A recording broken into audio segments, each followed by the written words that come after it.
ګرانو کتونکو تاسو زموږ چینل نوی سبسکرایب کړئ زموږ چینل سبسکرایب کړئ ګنټې په نشان باندې کلیک کړئ په آل باندې کلیک کړئ تر څو زموږ هرې ویډیو د ټول نه مخته تاسو در ورسیږي او ګټې ځینې واخلئ.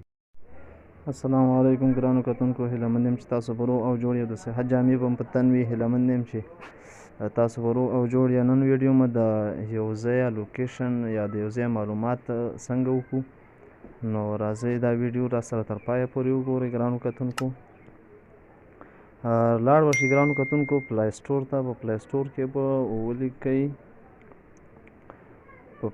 به ولیکئ ګرانو کتونکو ګوګل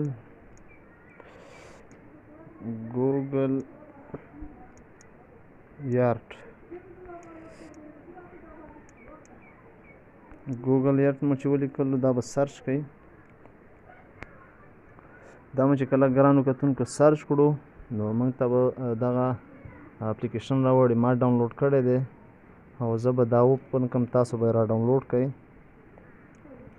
نو زه به راشم دا به اوپن کړم.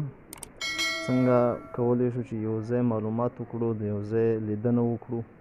نو را به شي ګرانو کتونکو سرچ ته. په سرچ کې چې دی ولیکئ تاسو چې د هر یو ځای معلومات غواړئ، نو زه هغه به سرچ کې ورکړئ. زه غواړم چې د دوبۍ ایرپورټ معلومات وکړم، دوبۍ ایرپورټ. زه دلته په سرچ کې لیکم دوبۍ ایرپورټ.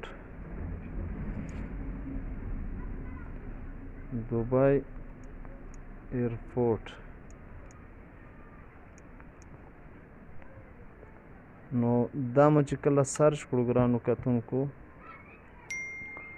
زموږ سرچینګ روان دی او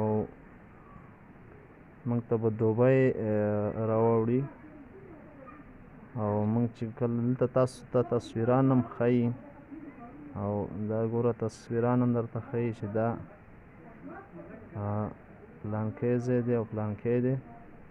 نو دا ګوره په سرچینګ کې روان دی. زموږ نیټ څه ضعیفه دی،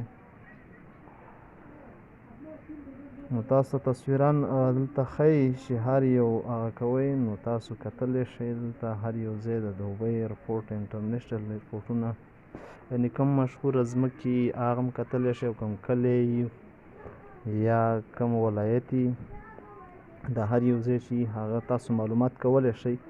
نو ګرانو کتونکو دلته ماته دوبۍ انټرنیشنل ایرپورټ دا ولیکلو.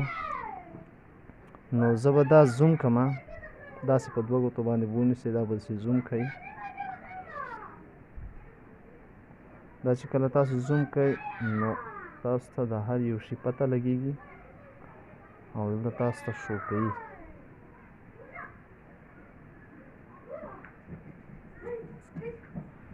نو تاسو کولی شئ چې د دې په ذریعه باندې دلته ګرانو کتونکو تاسو څومره زوم کوئ هغومره دا صفحې کوي، او دا چې 100 ته ورسیږي نو هغه تصویر صفحه کوي. بیا به لږ هغه انتظار ورته کوئ تاسو چې تر څو دا صفحه چې کوم دی خاص په هغه سره خلاصه شي او تاسو ته په واضحه توګه باندې یو ځای معلومات وکړي.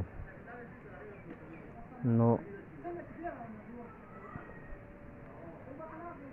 دا ګوره ورو په ورو دا ساحه هغه کېږي، صفحه کېږي، او موږ ته د هر یو ځای د هر ځای معلومات تاسو کولی شئ چې ویې کوئ.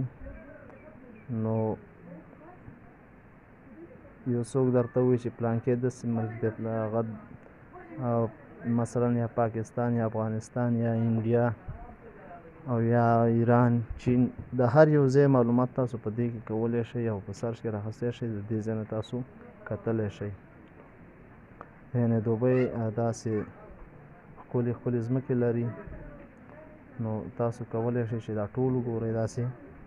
نو ګرانو کتونکو په دې کې د هر یو ځای مسجد پته لګیږي، مسجد معلومولی شئ، او ایرپورټ، دویم ایرپورټ، دریم ایرپورټ، لکه دوبۍ کوم ایرپورټونه دي یا به دوبۍ بیل دي، بیا د هر یو ځای بیل دي. تاسو کولی شئ چې دا ټول هغه کوئ. دا چې څومره زوم کوئ تاسو ته به انشاءالله چې پته ولګېږي. ګرانو کتونکو هیله مند یم چې دا ویډیو مو خوښه شوې تر پایه وګورئ. تر بلې ویډیو چې زه شفیق الله صاحب ستاسو په درانه حضور کې حاضرېږم. د الله په امان.